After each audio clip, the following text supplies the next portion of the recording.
Hello guys, welcome to the third installment of the Bad Podcast. Yes, that is a very nice animation for Dalton. We're choosing a different one every week. For some reason, this week he chose Skitty. Is he? Oh, he's not got a webcam. No. I use my iPad, so it's not the greatest thing in the world. Fair enough. We're waiting for the face reveal. Waiting for the face reveal. One day. One day. When I've got a laptop that isn't about 15 years old. But yeah, we have a big special guest today, Mr. Zenith himself. Would you like to introduce yourself to the peoples? Hi guys, so I'm known as Zenith_UK on most platforms, but you can call me Jack or Zenith or Zen or either. I'll do the rest of the kind of more about me, I guess, as the questions go. I'm 27 from London, England, and you'll find out more in the podcast, I guess. So happy you didn't just go Ammers or Right, well, I guess we better just really kick it off. Let's get to know a little bit about you. So one of the things we were kind of wondering, you're quite a prominent streamer in I would say, our community. Most people know about you. And in the sense of Call of Duty as well, you come up, you've shone really last year. So we just wanted to know what it was like getting into streaming full time and taking the leap from, quitting your full-time job and really pursuing this as a career. Yeah, so I guess I could, sometimes the wording sounds bad, but it was kind of, I can't think, the words just literally left my mind as I've gone to say it. I kind of jumped on the back of the opportunity of obviously COVID. So quitting my job was scary because I still have bills to pay, even though I do live at home. A lot of it was, am I going to be able to afford to pay bills? Am I going to be able to, pay off, I'd picked up debts from being younger and, I had like loans and credit cards that I needed to kind of make sure I was still making the regular payments towards. And it was a bit like, is this going to be able to support it? And obviously when you first go into streaming and things like that, it isn't kind of, I'm doing this as a career, I'm doing this as a job. But when you do quit your job, it's then like, right, it's crunch time. So it was scary. I think something that helped my situation was whilst I was very happy with kind of like the team around me where I worked, and I don't really hold any grudges against my company and I'd never speak ill of a company, I felt that my time there had come to a natural end as I wasn't moving up the career ladder like I would expect to or wanted to. I'm now 27. I'd been at the company for a total of 6.5 years, over 6 years in total, over 2 stints. I left to move to a financial regulator. My background's in finance. I've been in finance since I was about 19, specifically banking. So leaving that was made easier by the lack of natural progression, I guess you could say, that I was seeing. But it was still scary and difficult, and there were very much times where I was a bit like, am I going to be able to do this? I'm going to have to go get a job on the side or X, Y, and Z. And it was unexpected. Fair enough. Yeah. I suppose there's always that worry, isn't there, about the bills and everything, because as you will know from being a streamer, and the other two will as well. I don't particularly stream, but you don't know when the income's going to come. It's not a set income, is it? It's different every month. Yeah, exactly. You have to rely on your platform and make sure you have the big enough following to be able to do it full time. Yeah, so it's massively. And as someone who's not sponsored by I'm not part of an organization, so I don't pick up a salary. I'm not sponsored by any companies, so I don't take like a sponsorship fee each month where there's guaranteed income. And I say it quite frequently on my streams that it is not lost on me that my income is purely based on the generosity of others. And people might subscribe, so whether people subscribe because they don't want ads or whether people subscribe because they want to support you, I don't actually know, but then when you get to kind of like the gifted subs, the bits that are sent, the PayPal donations, or even like kind of the cash challenges, so kind of like for every kill you get with a particular gun, or elimination I should say, we'll give £1 or $1 or whatever it is, that is then literally pure generosity. Which is mind-blowing, really, especially when you think, a lot of people have lost jobs over COVID, or they're on furlough, so they're getting a reduced income, but they still have bills to pay. So it's, it is never lost upon me that what I do day to day is based on the generosity of others. And if that stops at any point, then, it's back to finding a 9-to-5 or finding a job or going back to the grind and working for someone else. Yeah, and I guess that is like the difficult point of taking that step to full-time stream, because you don't know how long after you've started full-time streaming where the community is going to come in, where the growth is going to come in, and where like kind of that safety net of you're getting an income monthly. You don't know how long that's going to take to build up, and it's a massive risk to take. Massively. And you know, I started streaming April 22nd 2019, and I quit my job October 2020. October 20. So over 18 months after, and that was just because, in my opinion, I caught a lucky break. I was picked up by a couple of different communities and recognised through being active in their channels, and kind of got an influx of followers, and kind of built my own community as part of another community that I'd been in. And that could have dried up at any point, but I figured still live at home. You know, one of my biggest outgoings is to my family, kind of like housekeep or rent. I don't know if you guys pay that yourselves if you're still living at home, but you know, a lesson that my mum instilled in me when I was, well, the day I left school, really, the day I left full-time education, I've paid to live at home. And that's probably one of my biggest outgoings each month, which is kind of like, if streaming hadn't gone to plan, could I have potentially said, Mum, can you let that slide this month? I've got more pressing things such as a credit card or a loan to pay, or I had a car as well at the time. For those that don't know my car situation at the moment. So that was a big risk, but if I was going to do it, at least I'm at home. I'm not going to get evicted or, you know, lose a house to a mortgage or anything like that. So I dived in. But yeah, it is scary, and it is something you have to evaluate and think, is this gonna be what I need? You've also got other platforms as well. So YouTube, you started last year, was it? So I had a YouTube. So I used to play a mobile game. You might have seen it all over Facebook, called Kings of Avalon or something like that. It's one of, it's always plastered, and I was playing that with another guy who's regularly in my community, Berkey, if you guys know of Dan, and I put a couple of those YouTube videos up, and they did quite well. I didn't actually kind of follow up on it, but they got to like 1,000 views on YouTube, which I probably should have carried on, but I didn't really. I was working full time, you know, I couldn't, you know, and I left it. So the channel dates back to then, but I started officially the first Tuesday of January, and the goal is to release a video every Tuesday at 8 PM.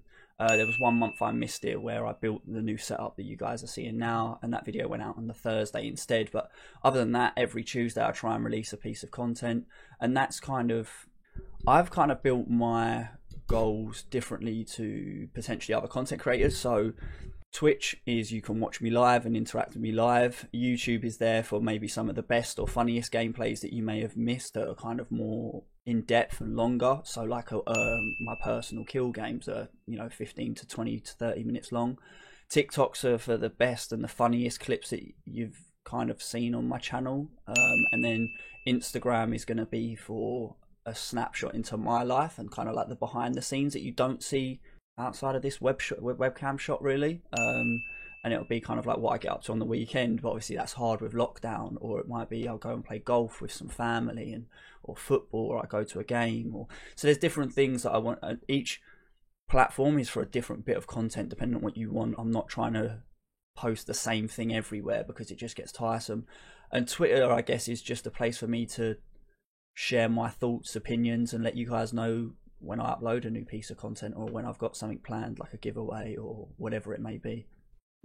Yeah, and it's great that you've started bringing content out on different platforms, because obviously Twitch isn't really the place for people to like find you and like go looking for you. So if you've got these platforms like TikTok and YouTube where people suddenly like pop up to your channel, they're like, wow, okay, this guy's pretty good at what he's doing. And I can go check him out on Twitch later on. And I guess that's where you start to build this community, because you have more of like a personal one-to-one basis with the people that start watching you.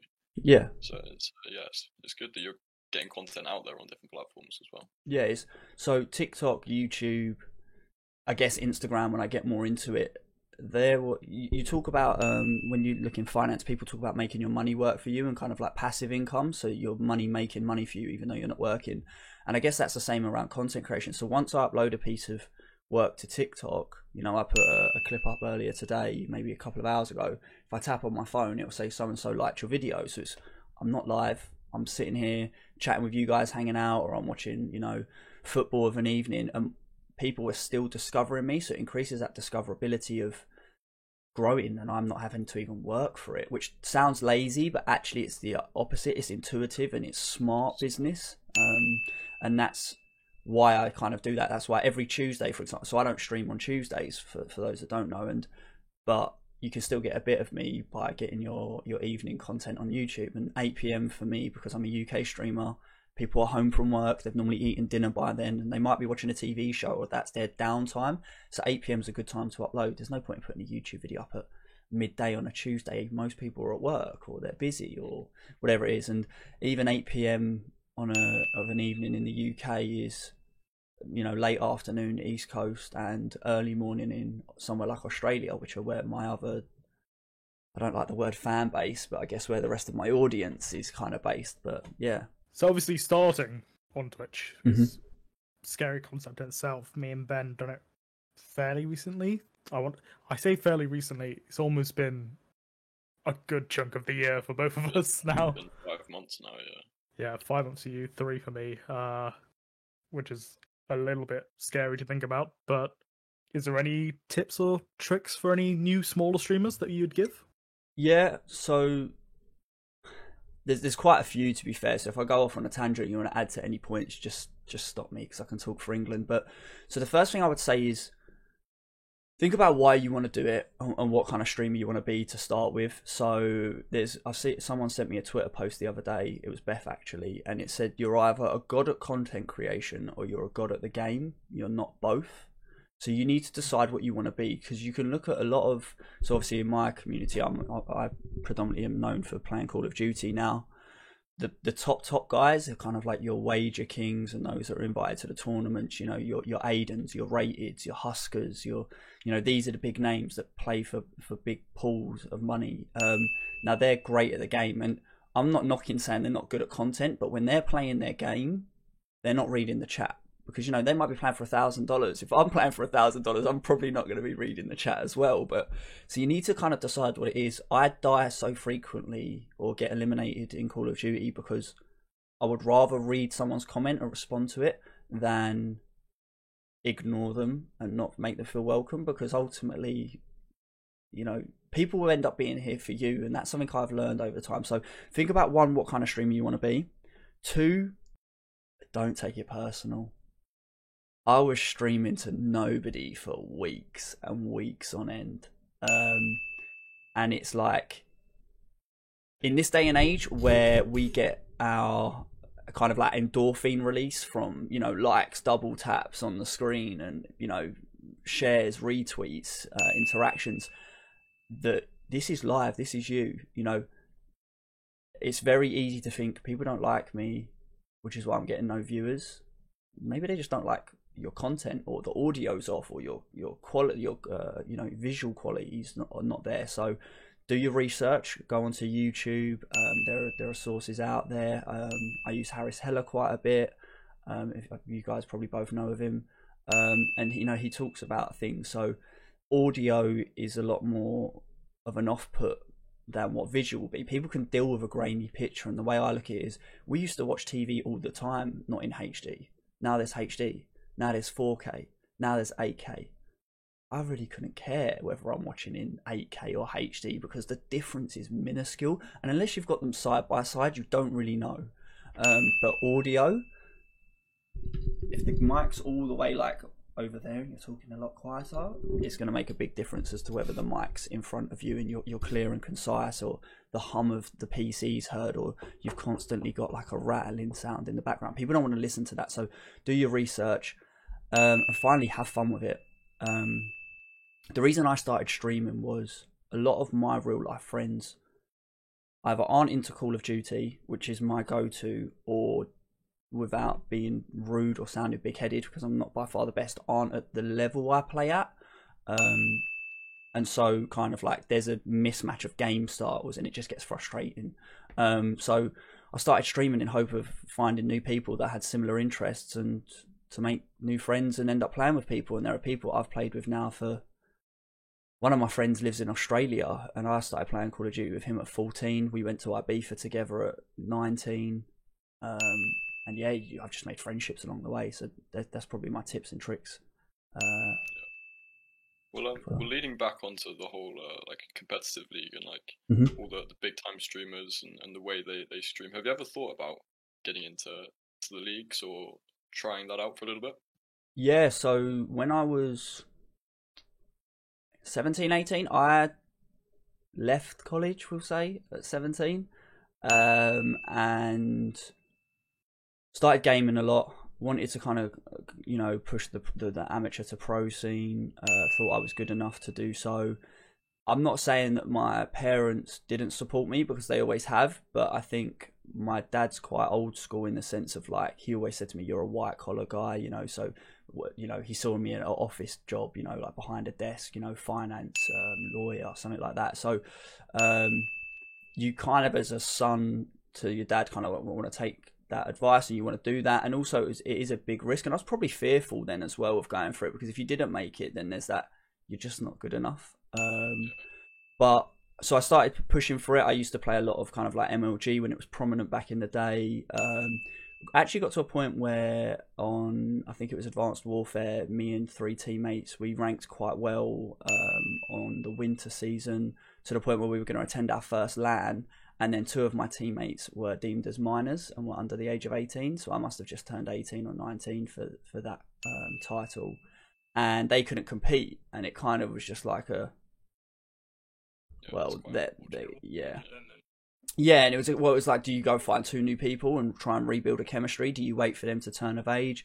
As you see in the pro scene, whilst talent stays, the rankings of how good you are at a title change each COD. So I'm a big Treyarch fan over IW. Like, I enjoy Infinity Ward, but Treyarch games are kind of where I feel I excel, which is why you see me predominantly playing Rebirth, because it was originally from, Black Ops 4, which is a Treyarch developed game, and I've just kind of been better at their modes, ironically, even though Advanced Warfare wasn't one of theirs. So really wanted to. I do have plans in the future to kind of try and compete again, maybe in amateur tournaments, and if I prove to do well enough, or find a duo or partners, if I play in a larger team that want to kind of push on more, then I'll definitely be into that. It's again finding not only right team chemistry, people that are kind of a similar ability and whatnot. And I think the hardest thing for me is, for those that don't know, I do have a bit of an ego. I'm someone who likes to be an in-game leader, so I like to make the call outs in game, so where we should rotate to or what we should push, as opposed to, I'm not very good at receiving that information. One of those natural character traits, you take on that leadership position. Yeah, and I've been told that kind of like growing up in my life as well, that I'm a natural leader. Now people can disagree or agree with that. I'm only going off of, some people have said that to me in my employment at the bank and stuff, and you'll be a good leader one day, you just kind of got to develop into it. So, and I think that comes across in my streams or my gameplays when I'm making the call outs and rotations, and sometimes you'll find a really good teammate who's very good at the game, but they also want to be what we call an IGL, an in-game leader, and then you're both trying to make call outs, and then and it's like, you're wrong, no, you're wrong, and it's like, it's one, not good content, and two, it can get quite toxic, not deliberately or intentionally, but just because you both want to be the shot caller and you can't, so you have to find people that kind of naturally flow with that and get there, and that's something that I'm self-aware of and I'm working on every day as well. Yeah. Say about the competitive leagues and whatever, I saw a few, maybe a few months ago now, you played an Epic game. Epic Plays is sort of custom tourney. Yeah. How was that? That was sort of a taste of sort of the standard, really, wasn't it? Yeah, so especially on Rebirth, Epic is #1 in the world for wins on Rebirth. I met him on Black Ops 4 through Rage Quit and some of the other guys, and we're still close. We play together occasionally, and it's an absolute tear up, but playing that was a start, kind of like, this is the standard you're at. It's not an excuse. The 2 boys I played with had never played, I think they'd played 10 games of Rebirth ever between them, so there was no map knowledge there, or kind of like, rotations and where people like to drop, etc. And I think we held our own. I think out of, was it 16 or 18 teams, I think we just hit in the top half. And on that night, we all had a game each where we went crazy, but we just didn't find a game where all three of us are kind of popped off at the same time. So, and that's what you need, you know. But enjoyed it thoroughly, and it puts the pressure on, and it's tense, and it makes for a different kind of, you know, changing gears, so to speak, as opposed to kind of just cruising through a lobby while you're having a laugh and chatting. It's a lot more strategic. When we first started to kind of recognise you back in probably October, November time, that's when most of us became familiar with you. You were quite into Warzone, and then since they released Rebirth as well, you've popped off on there really. Do you prefer either one, or are you still kind of in between the two? So I definitely prefer Rebirth purely because of, so a lot of people disagree with me when I say it's a faster paced game. So by a faster pace, I mean, so when I used to play and I was trying to play competitively, I was always a SMG player, a sub player. So my gunfights were always close range interactions. Warzone is a lot more long distance. You need to be able to control your recoil, map rotations, holding the zone. So like gatekeeping, obviously you hear quite frequently, and that's where you sit inside the zone and shoot people that are running away from the gas or whatever it's called in other games such as Fortnite. And in Rebirth or Alcatraz, it's kind of like it's just constant. I end a gunfight and I'm immediately into my next one, and I like that. I think it keeps your shot a lot hotter. You know, your reflexes have to be more on point. Understanding minimap, teammates, where they are in your communication. But also the thing that put me off a lot with Warzone was a big crux of the public side of multiplayer on Call of Duty, where the Call of Duty community can be quite toxic in the sense, in my opinion, of kill-death ratio determines how good you are. I've never sat down, played a game of Monopoly, had $3,000 halfway through the game of Monopoly, lost the game of Monopoly, and been happy with the outcome. If you're not winning the game, I don't care how many kills you've got. What's the point in dropping a 40 bomb and coming third? Someone beat you. Someone beat you. And I don't care whether you say that, all right, if they were sitting in a bush and it was the first kill of the game, yes, it's not entertaining. Yes, I don't have fun playing like that, and I don't sit in a bush. But I lose my head if I have 20, 30 kills and I don't win the game, because it's all that effort and all that content for nothing. So, and I think Warzone very much went that way with the kill races and such. Now, from an entertainment standpoint, as a streamer, God, if you drop in 20, 30, 40 kills a game, people love that and it's exciting. But that's why I tend to prefer Rebirth, because I can put up big kills and win the game. Whereas on Warzone, you'll have a team that come in and ultimately don't care about, you know, they'll challenge you in the middle of the gas or while you're both trying to escape gas for you both to die for what, a couple of extra kills. I'm not interested. One building all the time waiting for the people to go on stuff like that, and it's just not entertaining. Yeah, so that's why I prefer it. I think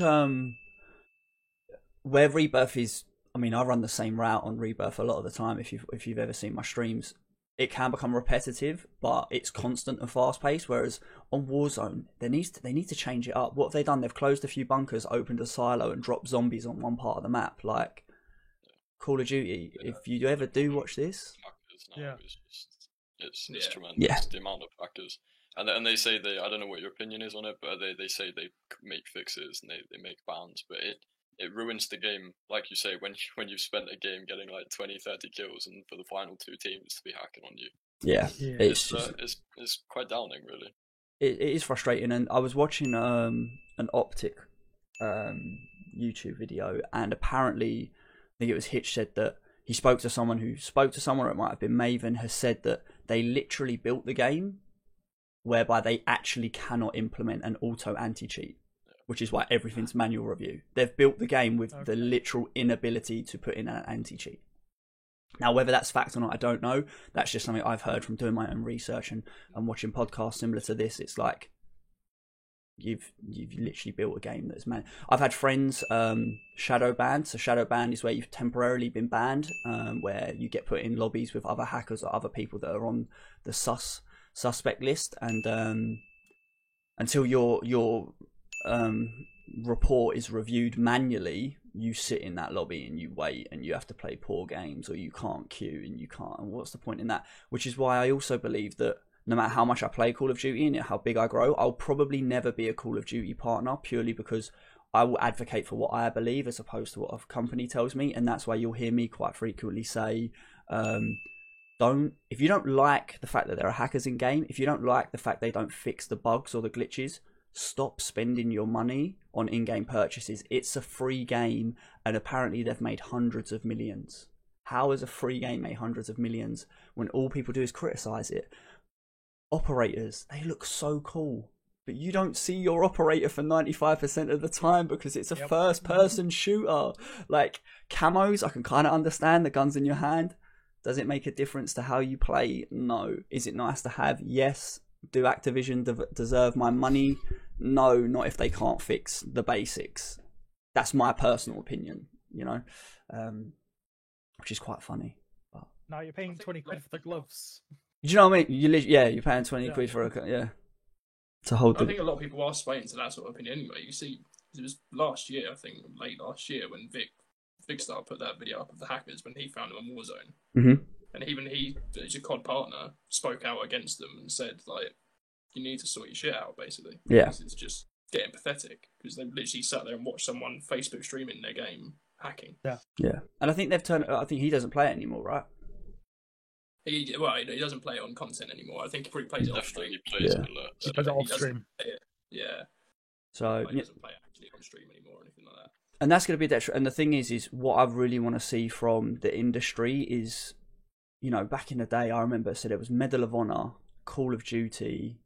If you guys can think of any others, help me out. Feel free. Battlefield. So you got 3 different shooters there, and COD. I mean, Battlefield's still pretty big. Medal of Honor's kind of died. So there's room for a developer to kind of come along and turn around and be like, do you know what? We're gonna try and take your mantle. And I think you should. And you need to kind of.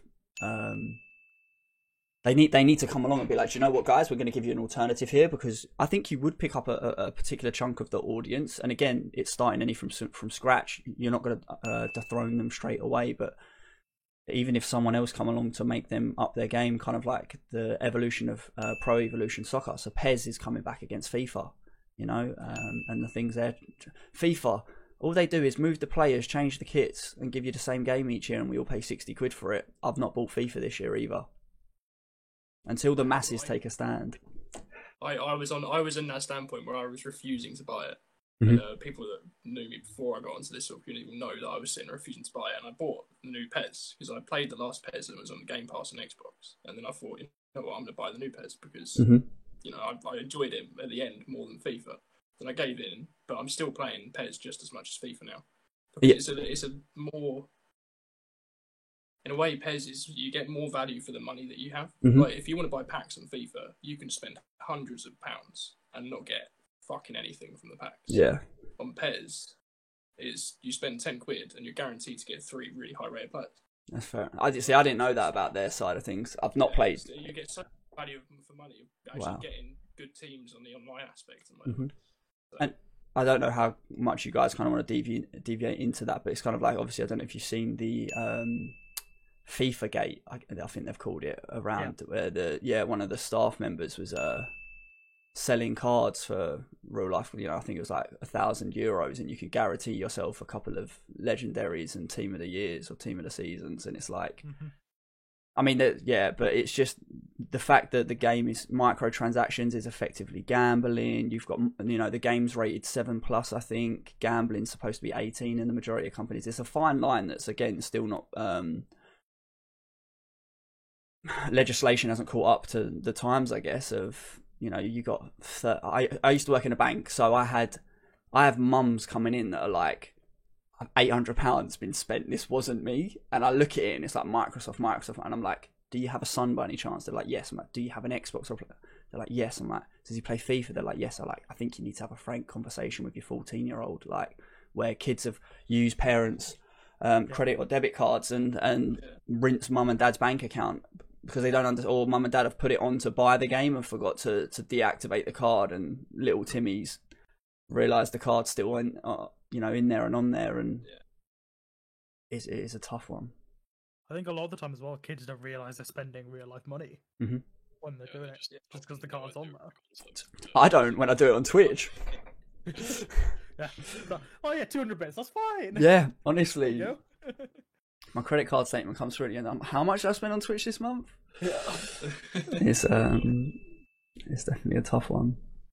Yeah, it's the money scheme.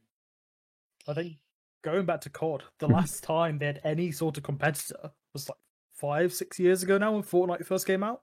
But that was massive and changed shooters across the board for online gaming. Yeah, so I actually fell out of love with Call of Duty because of where I stopped playing competitively, and again, it sounds big-headed. A lot of the public matches, because there wasn't skill-based matchmaking, were easy, or I would get killed by someone who's 3-0 camping top bedroom on Nuketown with his LMG pre-aiming and he hasn't moved all game, and I'm like, right, I'm going to literally spend the next 5 minutes trying to just kill you now or eliminate you, because it's like, bro, you can't, and it just ruined the game. So I hated Ghosts. I didn't play World War II when it came out, and then the only reason I kind of got back into Black Ops 4 because of the Battle Royale, and I think that's where Fortnite and H1Z1 and Tarkov, am I missing one? I think they're the BRs. Got Apex more recently. Apex. So these BR, the Battle Royales changed the scene, and for me, I don't play. I've got Cold War. You'd never see me since, except for when it dropped. And I jumped on the kind of like the new game hype as you do as a content creator. I've not touched multiplayer. Played zombies occasionally since then, but multiplayer has no interest. People are too worried about kill death ratio. I'll be playing domination, I'll cap 2 flags and try and hold, and then some douchebag tool sprints into third, flips the spawns, game gets switched, and I get shot in the back. I'm like, can't be arsed. The whole culture of multiplayer changed massively. I'm thinking back all the way back to like Modern Warfare 2, and you think of those multiplayer games, those were like top quality. And just as times progress, you know, different people are playing the game, different generations are playing the game. It's changed massively. I find that a lot of people our age, you know, I'll say our age, 10-year difference, but a lot of people are like, we don't really play it anymore because it's not what it used to be like, and what we found was fun is not fun for the younger generation. It's difficult to have that game where you've got such a wide audience of people playing it and you're trying to satisfy like everyone. Yeah, and I think, so like my personal, people rave about Modern Warfare 2 and that, and I think the reason why that was actually so liked is because it was not the first of its kind, but like it had the finish of its kind, and you know, and what I think it is now is, I think it's not that we're bored of it because we still play it, but subconsciously we're bored. Like COD's been around for 10-15 years now, so we, like me as a 27-year-old, I'm like, okay, I've been shooting people for 13-14 years now. Like, all you're doing is giving me a different map.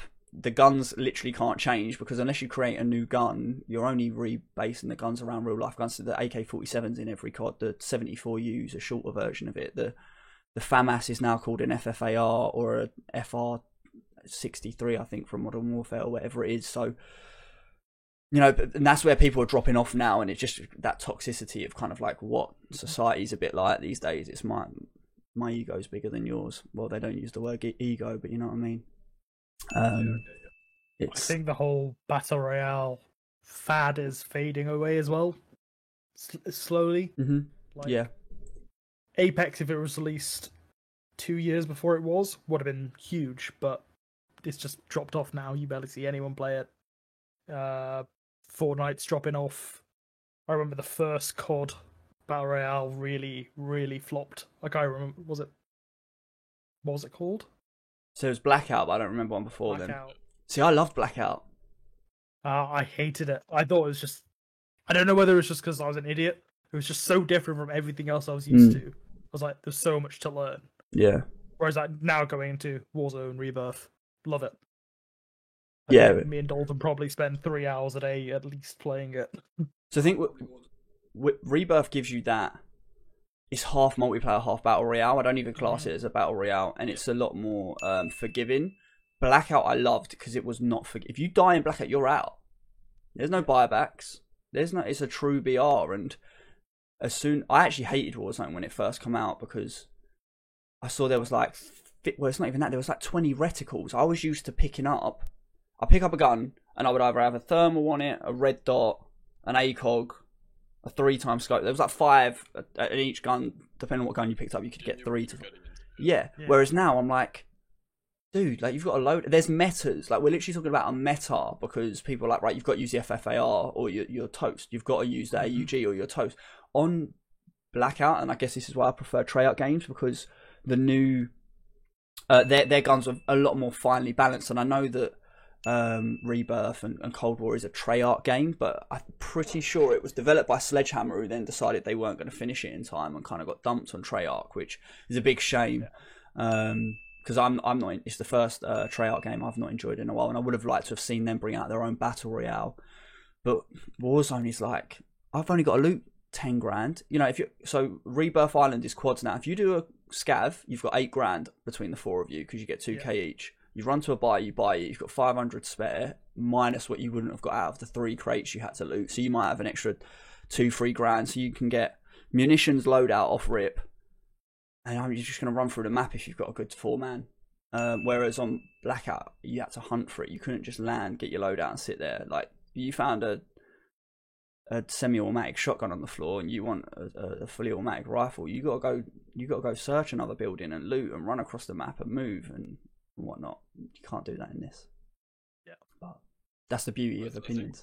With Rebirth, they got that perfect balance. Like, as Warzone, I feel like Warzone is slowly like dying out now, just a little bit. You know, they're struggling to keep up with it. They're always trying to. I say they're always trying to. They're adding little bits and bobs, like with the zombies and stuff, and it's not really like bringing new people in and making a difference. So this Rebirth, with the balance of, you know, a small battle royale mixed with kind of multiplayer type gameplay, I think they've just about held on to it now for a little bit longer. Mm-hmm. Yeah, it'd be interesting to see what more changes they make. I was actually when Blackout came out, I was like, I'd like to see games last 2 years and they refresh it, kind of like Fortnite dropped new maps, right? I've never played a game of Fortnite. Whether you're blown away to hear that or not, I've never played a game of Fortnite, not one.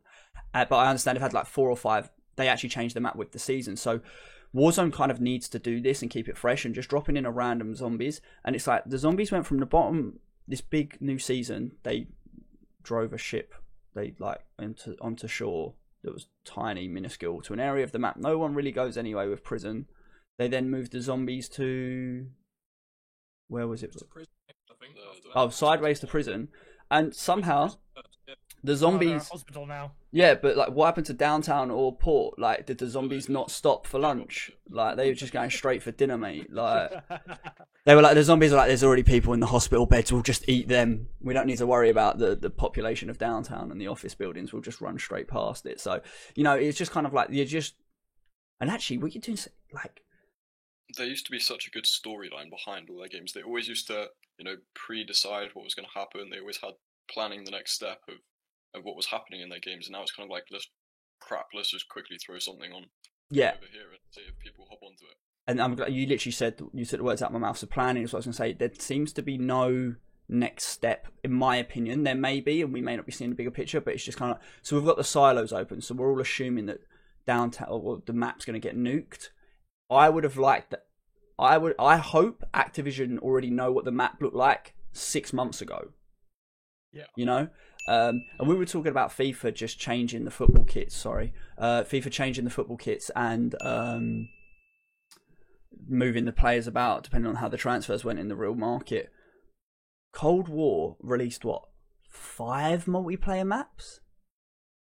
Was it? Brought loads back. Yeah. But why? Because there's no. You're just ripping skin. So I paid 60 quid for what maps from a game I already spent 60 quid on a few years ago. Mm-hmm. Like. Dudes, like even zombies, you literally dropped me in the first ever zombies map and added some bits to it. Like they're running out of ideas, or they're just getting lazy and greedy, and I can't figure out what it is. You're a AAA developer, you know you're supposed to be top of your game. You're supposed to be leading the industry in this, and I just don't feel like they are anymore. They're just making a quick buck. Which, who can blame it when you get shareholders and stakeholders involved? You know, people just want a return on their investment these days. Shame. Yeah, I think maybe a little bit about it was probably they were gambling on the nostalgic effect of it. Mm-hmm. Of people our age who did play the games back when they were young, and then like the new zombies map being dropped first in the first ever zombies map, then it expands to something else. So sort of gambling on that, people being excited about that. But I think the novelty of that wore off very, very quickly. It did. I mean, I loved played it, but then after that, it was like, okay. Yeah, I love the new zombies coming back because it was actually my favourite of all the zombie maps as well, and it wasn't overcomplicated, the original zombies. It's more of just kind of like I'm down for DLC content and bringing Raid back, and there's talks of bringing back Express and things like that, but give me more than 5 multiplayer maps, man. What have you been doing? Like, if you think as well, so it was Infinity Ward, Sledgehammer and Treyarch. So effectively, when you release a game, you've got 2 years to develop another game whilst the other guys have their turn. What have you been doing? I regularly make the joke on stream that I'm pretty sure the guys at Infinity Ward get drunk when they make season updates. They're like, right, everyone gets drunk on a staff night out and they're like, what gun can we make super strong and ruin everyone's lives with? And one guy's like, let's get a shotgun and put fire breathing rounds on it just to ruin everyone's lives. Like, and the other guy around the table's like, that's a sick idea, bro. And then they wake up the next morning, read their notes, they're like, we've kind of got to go for it because we don't have time to plan anything else. Fuck it, that'll do. So that's what I always joke, but it literally feels that way. Yeah. But I completely agree with you with the whole, like, they've got 2 years to plan and design something, and they leave. It's literally like a kid with like school homework. They leave it until the last night, and they're like, fuck, we don't have any ideas. What can we come up with? Someone pulls an all-nighter. They've literally pulled an all-nighter to fix it. It's literally like reusing old homework. Like, they'll go, what did we make 5 years ago? Oh, that'll do. That'll work. Yeah. Let's just change the colour of a couple of things. And the irony is, like, school kids can't use Google these days for their homework because, like, I think there's, like, software in place for coursework to stop you from not kind of just Googled and copy and pasted texts. But the people that kind of, I guess, inspire them or lead the way plagiarising their own work. I mean, I don't know how hard it is to develop, and this isn't me kind of saying, oh, developing's easy for anyone that wants to get on my back. I'm not saying that. All I'm saying is you've got 2 years to work hard. You know, they probably take home relatively good salaries, and, you know, we know these companies make hundreds. I mean, Warzone's a free game, so minus the salaries and the server costs, everything's profit, really. Like, come on. You got to do better. They can do something, right? Like, they came up with these games back in the day of Black Ops 2, Black Ops 1, Modern Warfare 2. They are able to do it. We know they can do it. But the fact that they're kind of like getting to this point where they're slacking, and they'll just say, like, yeah, we'll just reuse something that we used 10 years ago. Yeah, and so why can't you start to invent something instead of it's this like invention versus innovation? Like, they're trying to just reuse and innovate stuff that they've already made. Yeah, to like make something new, like try to bring in a new audience, because otherwise, when we're all turning like 40, 50, I don't know how long we're going to be playing games for.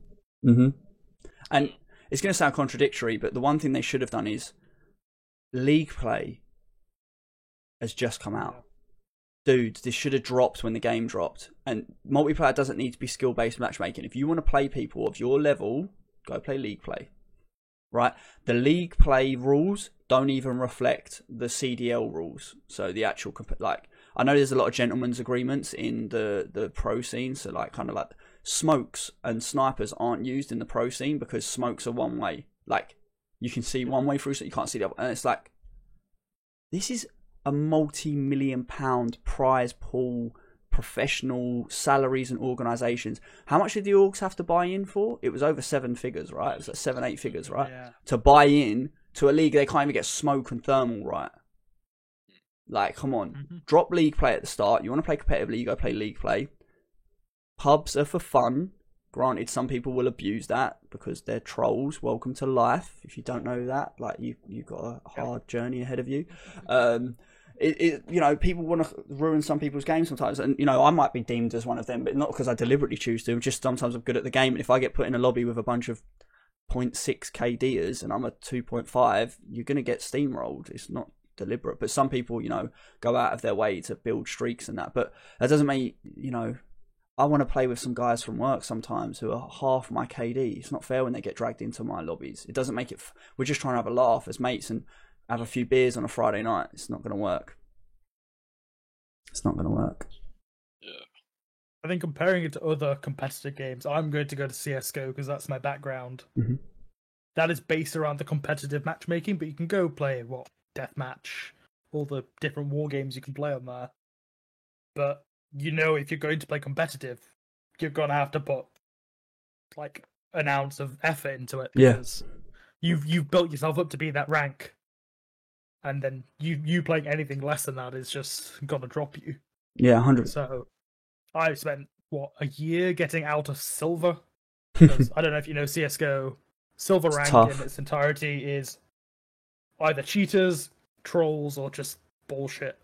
So I spent so long getting out of there. Now that I'm solidly into the nicer ranks and now getting into people that are way too good for me, I'm just crying myself to sleep every night after I've played 3 games of Counter-Strike. I'm like, It's tough. Yeah, and that's how League play. League play supposed. I remember it back on whichever Black Ops it was on. I was in Master League and I'd have to turn up, and I used to get frustrated. I'd get, excuse my language, I'd get like some shitter on my team, and I'm like, this is supposed to be League play. How have you made it?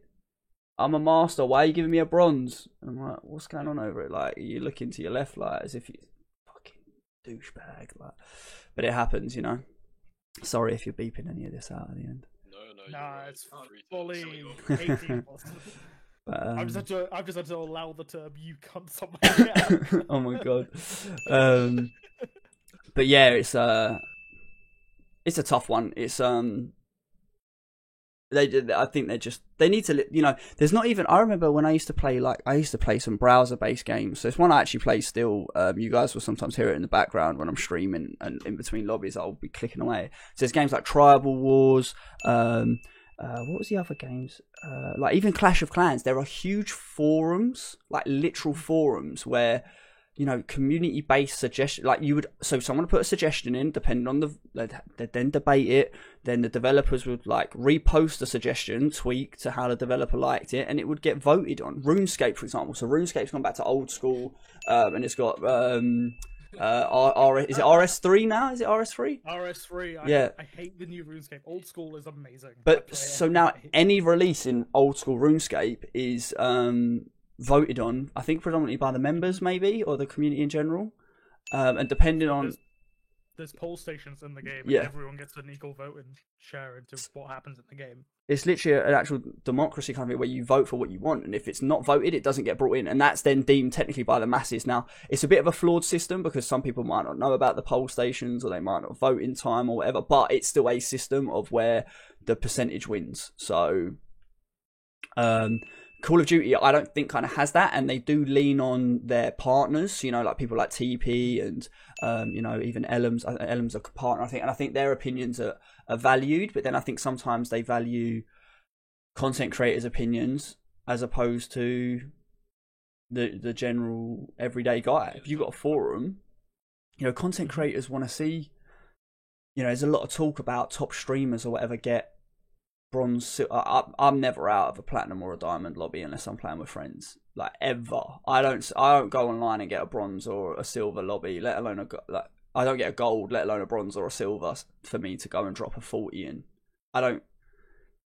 Now I'm not saying these content creators get these, like easy lobbies, because it allows them to like create this content that brings action and people are suddenly like taking a look at the game and they're like, wow, if they can do that, let me go and try and see if I can do that. Yeah, and I understand it. I understand making something look attractive and desirable. It's just a bit frustrating at times that I watched an interview once, and again, I should probably watch what I say for my own sake. I saw an interview where a developer had left the company, and he's like, you've obviously heard of blacklists for like hackers and stuff, but apparently there are also whitelists for your partners. So it was last week the kill record for Warzone got set at like 160 kills or something mad like that. It's a quad. And it was a quad game. Yeah. Bronze 1 lobby. Something like that. Who are the 4 people in it? Do you know? I can go find out for you. Yeah. Because I'm not saying that they've done anything. Ultimately, they can only shoot what's put in front of them. Yeah, but it's not the content creator's fault at all. No, but people behind it that are like, look, if we give them something to work with, they're going to create content for us, and we're going to get something out of it. It's all politics, really. Have you got if you've got 4 people that are capable of dropping a 40 bomb, because that's a 160 kill lobby, you got 4 people that drop a 40 bomb, then you shouldn't be in a bronze one. I don't know anyone that plays. And the weirdest thing as well is when I look at this skill-based matchmaking website. So when I get put in my like diamond ones on my play, it's like the average KD of the lobby is like 1.27, and I'm like, this is diamond, bro. It's supposed to be the best of the best, not 1.27. So that's no disrespect to anyone that's running a sub 1.5, but I'm talking about you know, you guys know Sin? Sinful? Sin's got like a 5 KD. I've got a 2.5. I shouldn't be getting in Sin's lobbies, but I did the other day, and he was in the middle of a tournament, and I nearly killed him mid-tournament. Luckily, he got away from me and the team, and I was like, I'd have felt so bad killing my friend mid-tourney. And I guess that's why the content creators, like, I hear a lot of complaints about hackers. I've never really come across a hacker, but I've only got a 2.5 KD. If you're Aiden or someone who's got like a 5, I don't know what his actual KD is, but if it's like a 5 KD, I can understand why you come against the hackers, because hackers have got 5, 6, 7, 8, 9, 10 KDs, so they shouldn't really get paired against me, but yeah. Coming back to that, the squad was Aiden, Scum, Almond, and Noobs. Yeah. Was that a 2v2 or were they actually 4-manning? No, that was a 4-man. No, but were they they were doing a kill race in a 2v2 format, or were they playing as a foursome? Does that make sense? Oh, okay. 46, 47, 36, and 33 kills. That's mad. Even if it was a 2v2, like, there's a ridiculous number of kills to be getting. Yeah. I mean, so it was 150 in the lobby, 50% of people go to Gulag, so let's say 75 come back. So you're looking at 225 minus the 4 of them, and they're 8 Gulags, so that's another 12 off. So you're looking at 213 people to kill. They've dropped 160. So the rest of the lobby's been given a 53 people to kill plus buybacks. Plus buybacks, so 50. These 4 players are covering the entire map. It's just not. So they've killed. Yeah. So 4 people have got 160 kills. The rest of the map have got 53 kills plus whatever the buyback total was. If I give 2 buybacks per team, 150 lobbies, 4 in a team, it's crazy. Mental. Yeah. When you say about hackers, I think the worst case that we've come up against, I can't remember who was playing. I think me and you, Aaron, with Ads and Ollie. And when we did do you remember the Armored Battle Royales then? They brought in 4 days. We played 3 lobbies of that, 3 games of that. In 2 of them, we came up against hackers of people that they were just invisible. So you couldn't see them. And we were on top of the hospital building just sniping while the other 2 were driving around the map of the armoured vehicle. And we got knifed. And we didn't see them. And we looked at the kill cam, and they were just completely invisible, just knifing us. Yeah. So that's all over TikTok, you know, where people they just kept one tapping them after they rezzed it down and laughing, and the people thought they being sniping from miles away. But I've just looked at the link you've put in that tweet. So it was a 2v2 race. So they're in a 4-man, but there was 2 of them against 2. Okay. Yeah. Well, it was It was a $500 wager, so there would have been $125 per player put up there, and that's just mad. You know, look at them damage. I mean, I'll bring up my calculator. I was gonna say, like, the most damage I've ever got in a game was what? I think it was in a game with you, Dalton, where I dropped 30, and that was 9k. Yeah. I mean, so the scary thing is as well is Almond's damage was 15,000. Now the average player has 250 health. That's fully plated, so that he would have averaged 20. That's 61 kills worth of damage he did. Now I get obviously additional damage comes from people that are downed and whatnot, but it's insane. And someone's commented under that tweet you've just put, they've scrolled through the game. Yeah, just looking at that now. Like 0.3 I just saw, 0.5, 0.36, 0.44, like. And this is like the top players in their team as well getting these kills. 0.06, bottom 20% of skills, and but. Like I said, you can't hate on them because that's what's in front of them. Yeah, you can only beat what's in front of them, you know. C'est la vie. It is what it is, really. So it's on them. I think. Well, go on, Ben. Yeah, going back to like the COD League players and the big players. Are there any people that you like particularly look up to, or kind of get inspiration from for your own content, or you know? Not necessarily in the COD sphere, because like I said, a lot of the people so the weirdest thing for me coming on when I started streaming on Twitch is I didn't watch streams. I watched Nadeshot growing up a little bit, watched more of his YouTube as opposed to kind of Twitch. I knew of Twitch and about it, but my account's been created years ago, but I don't think I ever subscribed to anyone. I always used to be that guy. I was like, why would I pay to watch someone? And then you realise that I pay £7 a month, or I think it's like £9 a month now actually for Netflix, and I probably watch more Twitch than I do Netflix, and it's supporting a creator rather than a company. Granted, Twitch take a percentage. But so people I look at my follow channels at Who Online right now. So I always say, just because of how he is personality wise, the Caramel Gamer. If you guys know of him, he is hilarious. So I saw his stream through one of your raids. Yeah, he's like, he's so funny. He's hilarious. I love his cut scenes. I don't know if you guys have seen him cut to like when he does those dance scenes. Like when like back in the day, I love that. The way he flips it. He's kind of like someone I watch a lot, someone I've watched quite frequently, and I like her style. So she goes from, every time she goes live, she chats for like 30 minutes to an hour, I guess, is Princess Court, someone else I've raided recently. And she's actually she's someone who had to come from Mixer, rebuild herself on Twitch, because Twitch didn't give her partnership off the rip. She had to regrind for it. And she plays a variety of games, so she's not a one-trick pony, which is actually really hard to do, to be able to chop and change your games, because that really does mean your fan base like you, as opposed to the game you're playing, which can be seen a lot with Call of Duty streamers. Some of their numbers fluctuate massively, and that's not me hating on them. That's just like, if they get far in a tournament, of course their viewership goes up, but then they're not fans of the streamer, you know? They're probably the main two that I watch offline now. Rated, I like his cool collectiveness from a competitive standpoint. And then obviously the guys that are within my community anyway, that, you know, if you follow me, you know them. I don't need to shout them out here, but they're growing ones. So they're someone that I aspire to grow with as opposed to look up to, in answer to the specific question. Yeah, I've got to say for myself especially, I didn't really watch Twitch before I started, but I think jumping on every night with Ben and then Ollie, other mods, other people in the community has been much better for my growth than, say, watching anyone massive. So when I used to stream COD, I used to watch Tommy, but don't want to be anything like him, just because I don't think it fits A, my humour style, or B, I'm just nowhere near as good as him. Yeah, I get that, and it's like, do you know, funny you should say actually about where we come on to watching the Twitch. That'll go back to one of the things where you said at the start about any tips. So when we talk about like watching, so I did this the other day on one of my streams. So if you watch a film's an hour and a half to 2 hours long. It takes months, if not years, to make. So if you're a new streamer or you want to grow as a streamer, your pre-production is so much more valued than your post-production. So for those who don't know, with this podcast, the boys reached out to me in advance. They sent me a list of questions in advance, so one I could prepare. So that's your pre-production. That's what you're doing to prepare and plan.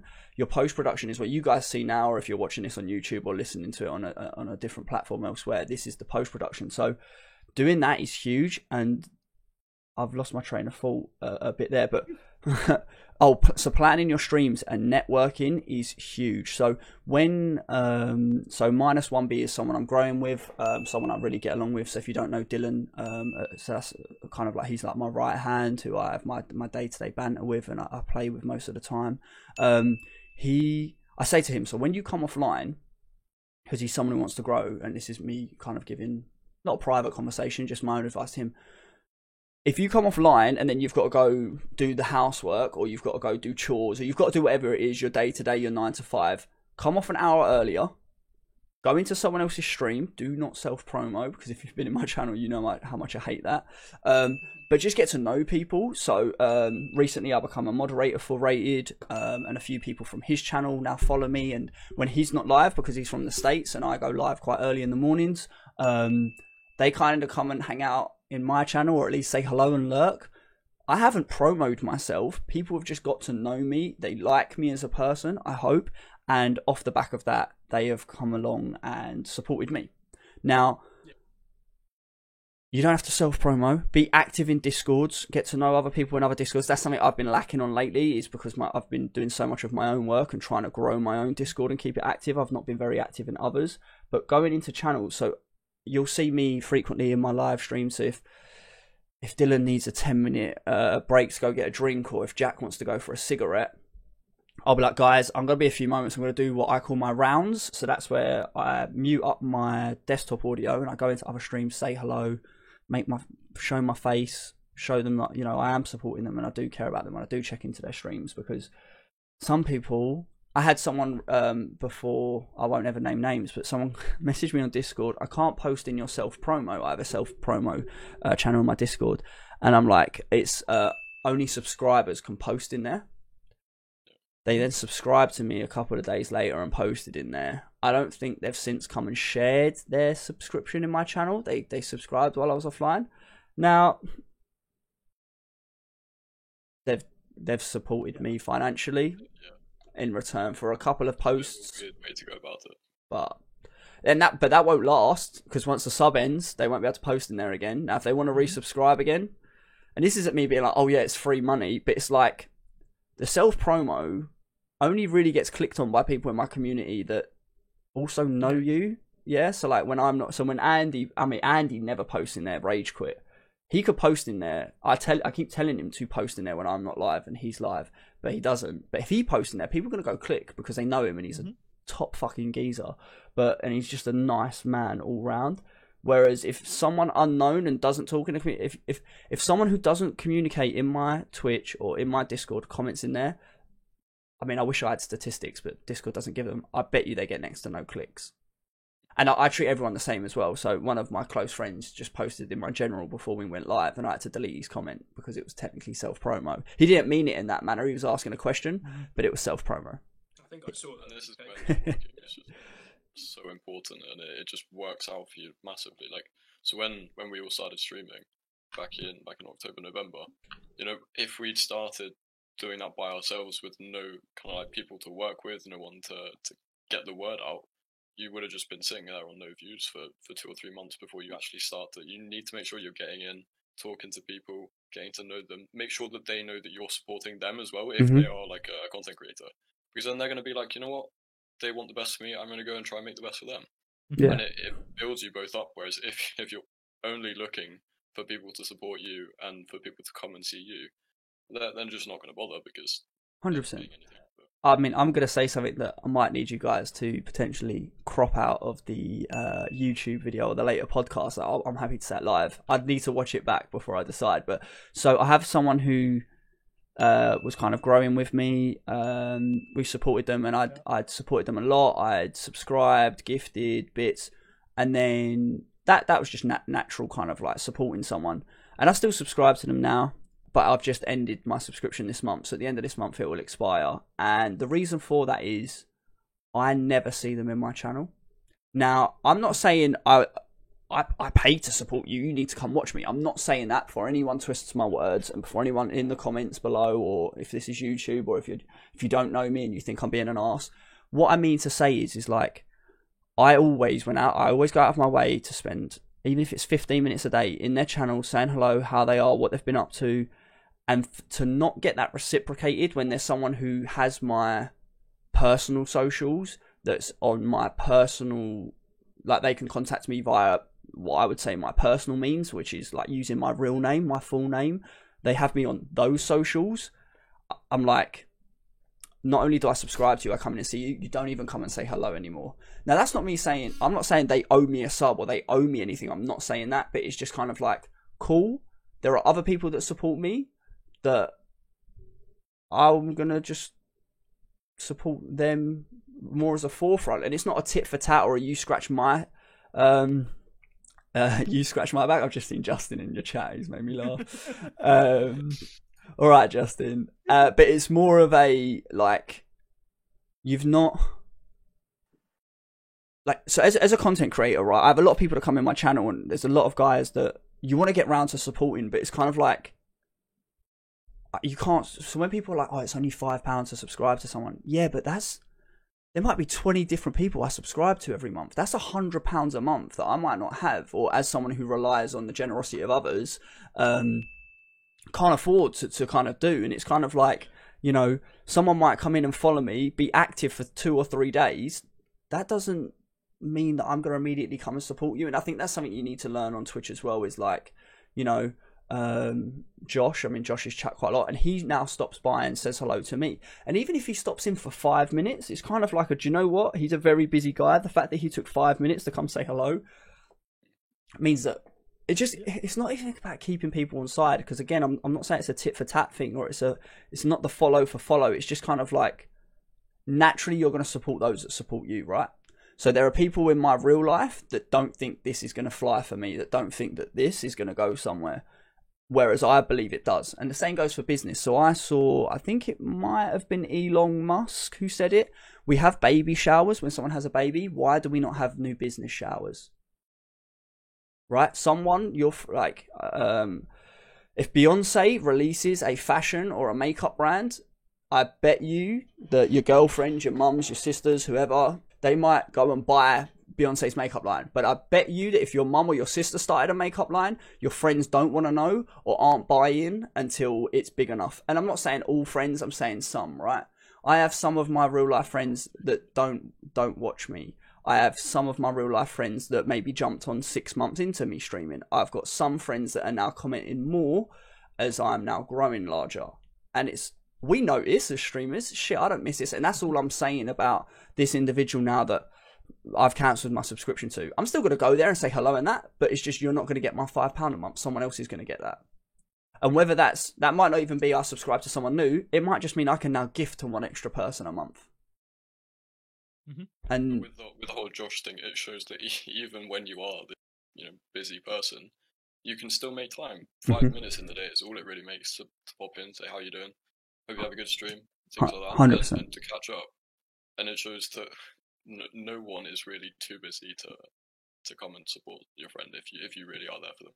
Yeah, and and that's and that was the meaning of what I was saying about going network and spend an hour in someone's stream every day or make that part of your work. And I appreciate a lot of you guys are working full time. If you guys check my hours though, from when I was working full time, but it wasn't even a 9 to 5. So I worked for shift work for the bank I work for. I would sometimes finish at 8:30 in the evening, and then I would come home and I would still do a 4-hour stream till 12:30 in the morning, and then I would go to bed later. I would do post-production afterwards.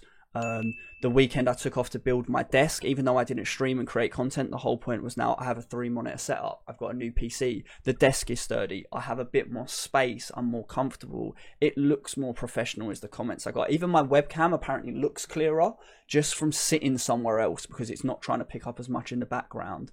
The light, I haven't got a blind yet. Sometimes causes issues when I go live, but cameras have the ability to adjust exposure, and that you need to learn that.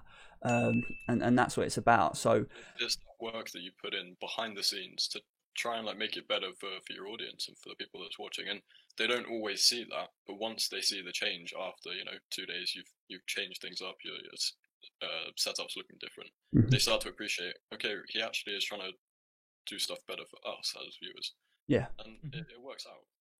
And again, that's kind of like what I do with any earnings as well, other than pay my bills. And then do I have the odd takeaway and enjoy myself? Of course I do, because ultimately this is what I do as a job now. But most of my money goes into upgrading the stream. So I'm looking at a new webcam at the moment, new ring lights. I need a new chair. So if I stand up, my chair actually raises. So watch, it'll go as high as the ledge.